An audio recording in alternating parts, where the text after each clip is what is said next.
Hello there and welcome to another edition of Ask David. It's been an amazing growing year, hasn't it? There's plenty of heat, plenty of light for most of us across the country, but of course that brings with it its own problems.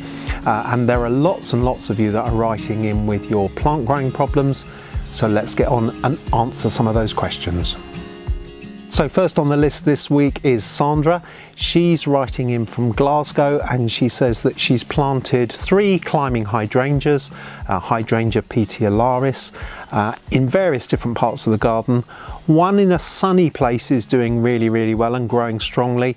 The other 2 aren't perhaps growing quite so strongly, but none of them really are flowering very much. And she says they've been in for a number of years and wonders if there's anything she can do to encourage them, why they aren't performing, as she puts it. Well, Sandra, here you've just got to be really patient. Hydrangea petiolaris takes quite a while to become well established and to climb up over its supports. Once it's done that, it will then really start to produce side shoots, and those side shoots each year will be what will produce lots and lots of flower. It does best really in a position that gets sun for at least half of the day, which will ripen the wood and encourage better flowering. But even in shade it should be okay and it should flower once it's fully established. In the meantime, mulch around the base of the plants with well-rotted compost to help with moisture retention, to stop them drying out too much, and then sit back and wait a few years and I'm sure you'll have a great display. And Rob's got in contact about his holly. He says that it's flowering and it's producing new shoots as normal, but many of the older leaves have suddenly turned yellow and are dropping off the plant, and he wonders if there's something that he can do to stop this or whether it's going to damage the plant. Well, Rob, here you've just got a perfect storm really, because generally speaking the older leaves on the holly will drop off a few at a time during the year and you probably won't really notice it. But because the plant is very dry at the roots and because we've had lots of hot weather, this plant is suddenly thinking, I don't need all these old leaves, I'll abort them and concentrate on the new growth and the flowers. And so this is quite normal. The plant may look a little bit bare until that new growth grows in, but don't worry too much. One thing you could do would be to mulch around the base of the plant with some well-rotted compost and keep it well watered, perhaps watering it only once a fortnight just to give it a thorough soak, just to keep the plant in good health and to stop it getting too frazzled. But even without that treatment, I think your holly will survive. Valandy is asking about a tree fern, saying that the plant itself is looking very healthy. It's still got the foliage on from last year, and with the new fronds all unfurling and really in the most cases unfurled, the question is, should those old leaves be cut back?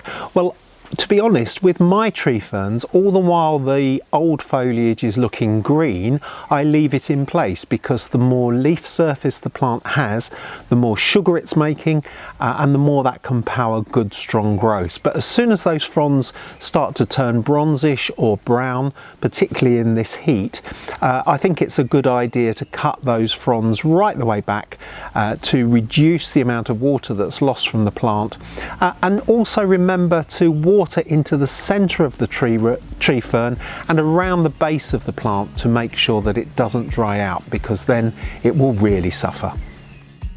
Now Dave, along with many of us, is doing battle with ground elder.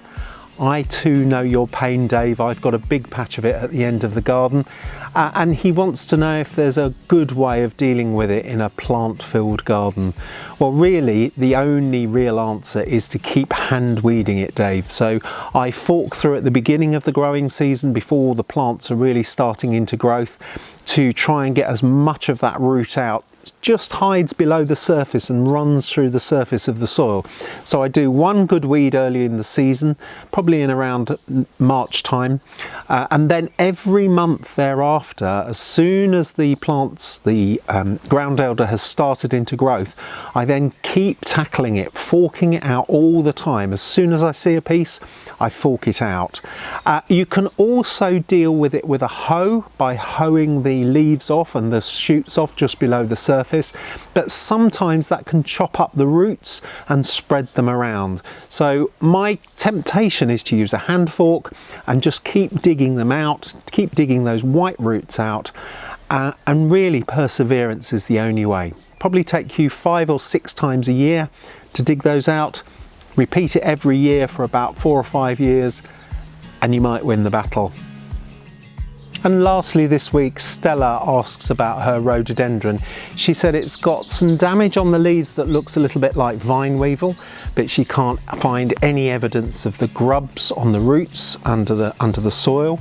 But she says that the flower buds just aren't opening.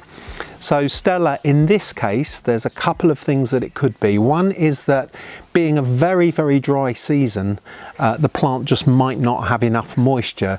Rhododendrons are very fibrous rooted and most of those roots are just below the surface of the soil. So in hot, dry weather, when the water table disappears quickly below ground, some of those roots can be left high and dry and the plant may be under water stress, which means that it's foregoing its flowering potential.